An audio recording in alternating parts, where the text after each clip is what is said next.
Namaste and welcome to class. And thank you so much for sitting with me with your undivided attention.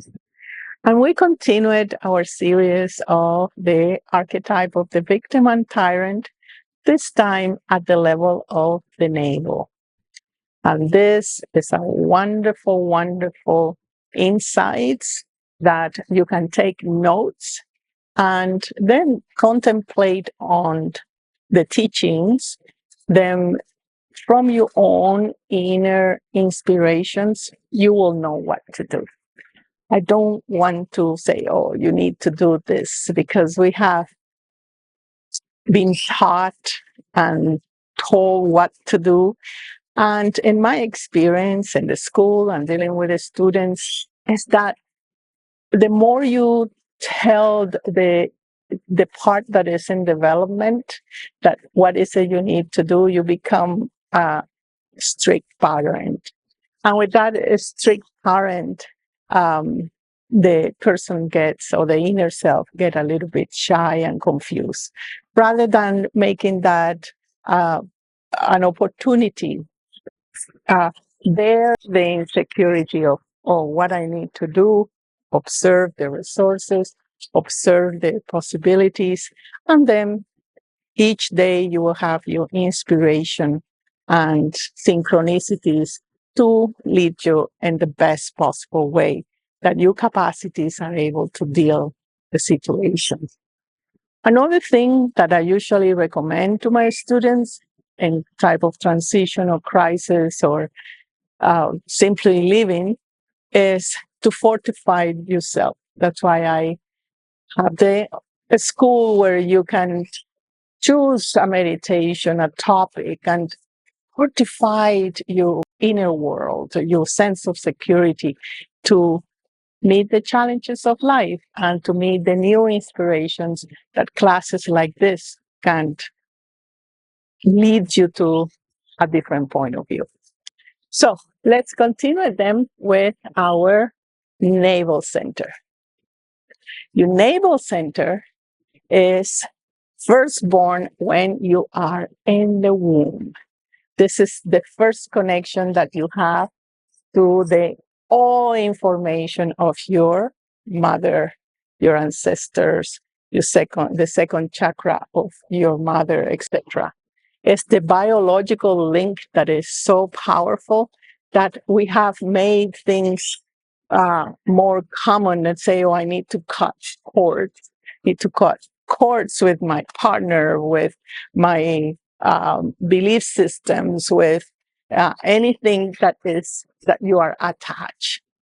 So, in terms of the victim, the cord, it becomes very strong, and I will tell you why. Because the victim don't generate energy by itself. It need the energy of the tyrant to continue it, the sense of diminishing. So the victim actually is the one that extend the cords to other people and steal the energy of other people to make them more powerful in their victimhood. This has become biologically because it's so energetically connected to your biology that at the level of the chakra itself, if we examine the chakra itself, we know that the chakra is very much giving energy to a glandular system, which in this case is the adrenals. And that in the adrenals is it have either fear of existing or fear of proclaiming your existence in the outside world. This is the adrenals metaphysical charge, and it's in the kidneys, in the regulation of the flow of how do you flow in your life, how do you let go, how do you transform the extract of the impurities from the blood and release it. So very much the emotions at this level is, number one, is the emotion of generosity. In the navel, you have generosity, and you have um, the greed also. It's either generosity or greed, grief, or joy. These four emotions that are in counterpart, they are very much part of the dynamics of the chakra. When the victim or the tyrant take these emotions and this energy, the greed is about having more energy from the other one, having more external sources for you to maintain your position of victim or maintain your position of tyrant. Then, therefore, if you overextend the greed and the grief, what would be the grief here is about the grieving yourself. Grieve, you sense that you're missing something, that your life is not complete, that joy is not there, that the generosity is blocked.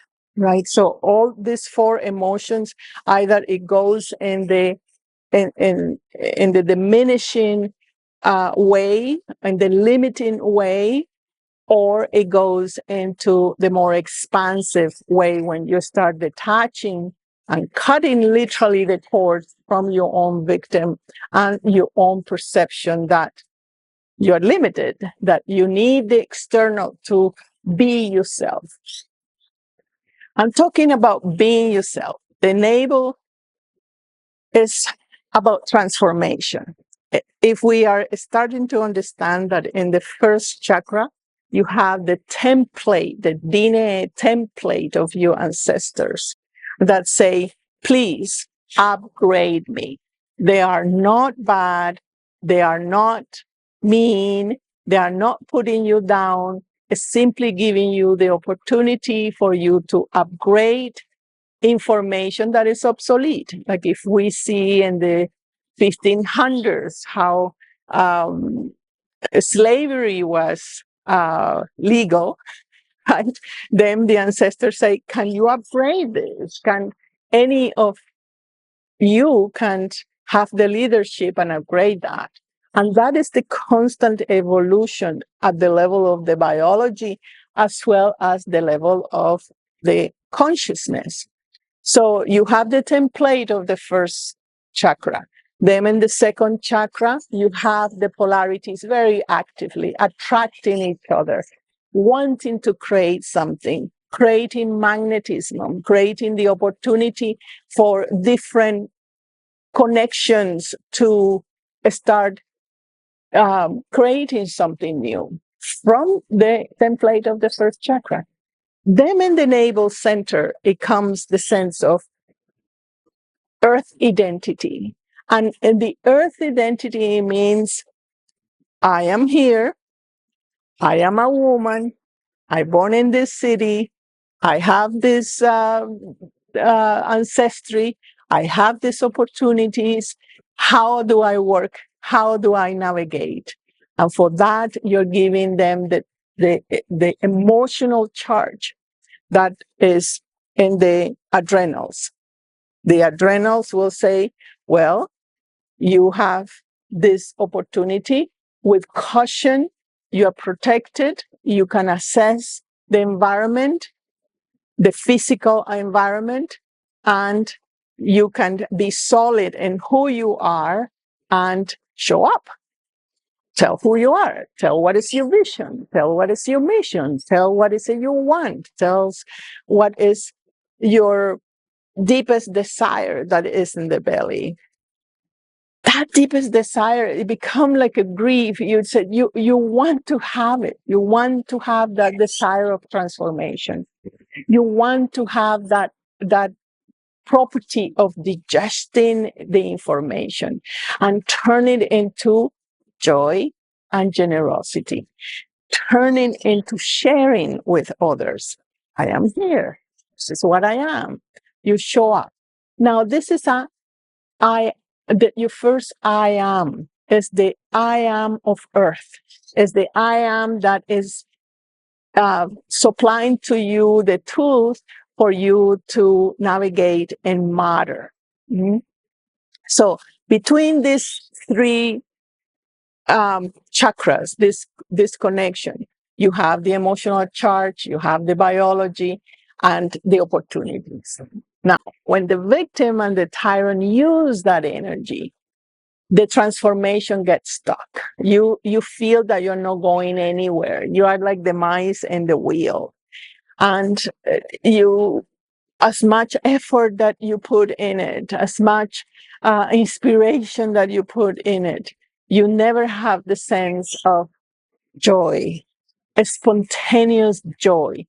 Instead, you pursue external joy. I will be joyful and happy if I have a husband, if I have a job, if I change this, if I get that, if I don't have this. So everything, it becomes conditional of the external.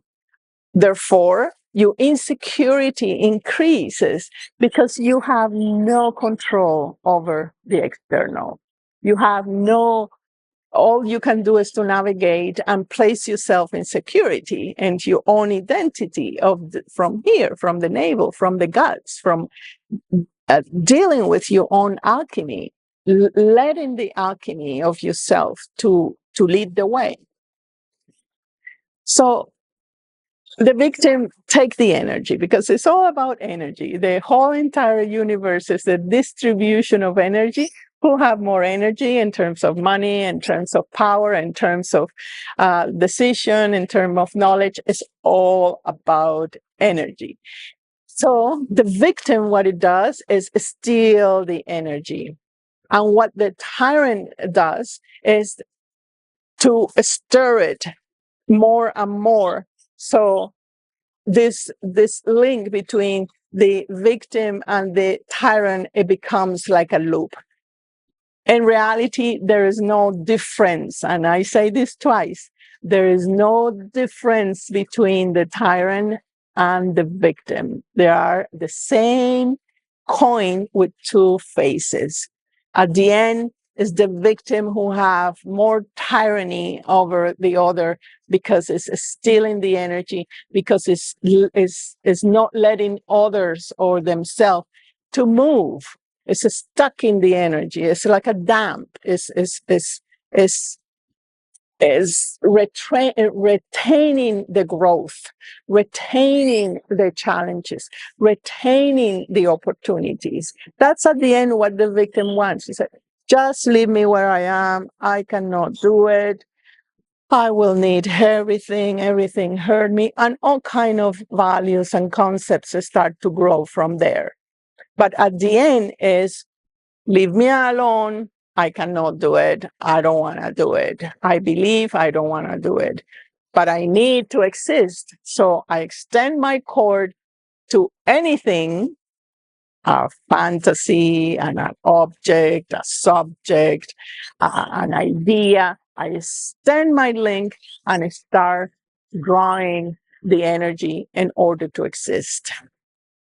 The tyrant, of course, is the one that, with no consciousness, donate that energy, and is angry about it because it's being stolen, it's being,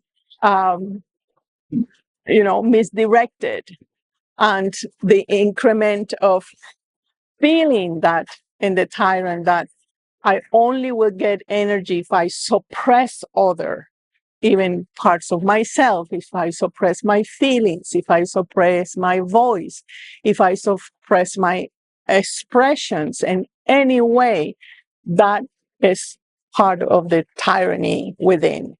A certain control and perfectionism that doesn't let you move either.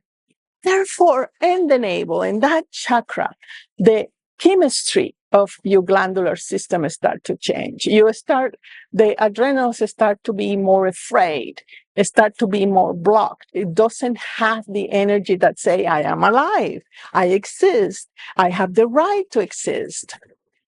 Therefore, the the fight mode is more active in your nervous system. You start fighting with everything. Everything, it becomes big. Everything, it becomes like you cannot handle it. Therefore, reactivate again the victim and the tyrant in your life. Now, navel is very, very, very powerful. It has so many functions. If you look at the organs, just the digestion organ that is from the tongue to your rectum, it has a trajectory of so many connections. And here is what I want you to underline in your notebook, because these connections have correlations. Instead of you having one cord towards one thing, what it happens is that as you cut all this pseudo sustainability, you go in and the chakra start to flourish. And inside, biologically, you have incredible amount of bacteria in your guts. And in that correlation is what it makes not only intelligence, but also health.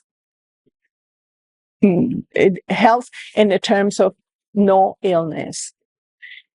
So in the correlation at the level of the etheric body, at the level of your relationships, this correlation start to be more agile. You have connections that you extend your I am and you retreat your I am. It's fluid. You don't plugged in that other person with expectations or serve me. It extends and is present, is rich in the exchange, in that relation. You start receiving a certain flow of life, a certain vitality.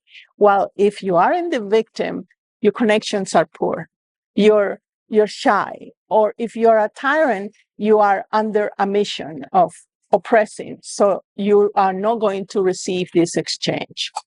At the emotional level, that flow of correlating to different emotions in your body, in the emotional body, it gives the palette of colorful expressions in different levels with no judgment. You can be angry and intense and manifesting what you want and pursuing what is your vision. You can be sad if you see a broken flower. You can be calm. You can be enjoy. All these emotions are available. Therefore, it's more sense of life, it's more sense of flow, it's more sense of joy. And naturally, that chakra wants to share it, wants to be generous about it. Now, when that expression goes into the mental body, you have a beautiful organization or a management way that you need to confront in terms of what kind of manager you are. How do you manage your energy? Are you autocratic? Are you democratic? Are you the coach type? Are you the ones that delegate? What is the manager that you have that control, or not control, but manage your energy, right? So that is at the level of the mental body. We'll get into the manager a little bit deeper later on.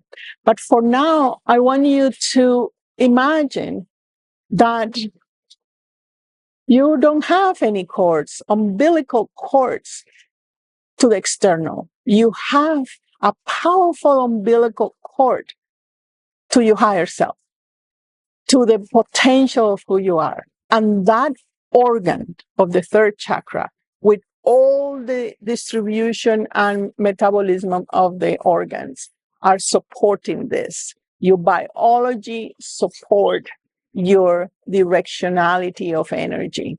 Your higher self, it will tell you, be active in this part, observe in this other part. You have your own guidance. It's the earth guidance, it's the physicality. And in here, I want to make an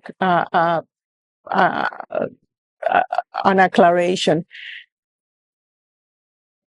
This is all about managing your matter, right? It's all about how you manage your relations. How do you manage your emotions? How do you manage your mind? How do you manage your bank account? How do you manage your physical wealth, your routine? How do you manage your inspiration? How do you manage your social encounters? It's all about earth, tangible things. And this is very important that you take note, because this type of management is not going to be the same into other realms that we will get into it. For now, just see what is the connection with your digestion, your transformation, your acknowledgement of who you are, your security, with the links of the victim and tyrant. And in your own meditation, just cut the cords to that frequency that you don't need anymore. Decide sincerely that the victim and tyrant modality of management of humanity potentials is obsolete. It's gone. It has to go. It's very private. It's very intimate. It's very quiet, this ceremony. That's why I want you to fortify yourself, so you don't go into the question, oh, please tell me what to do. I will never tell you what to do in this particular regard, because I will put you down. I will put down your capacity of decision. I will put down you're still very subtly being a victim. Tell me what to do. Tell me what to do. I don't know what to do. Well, you do know what to do. If you don't want to know what you do, you have a certain link with your victim, and you will be looking for a tyrant for you to be punished for your mistakes, for your guilt, for your insecurity. I thank you so much for sitting with me, and I will see you in our next lesson. Namaste.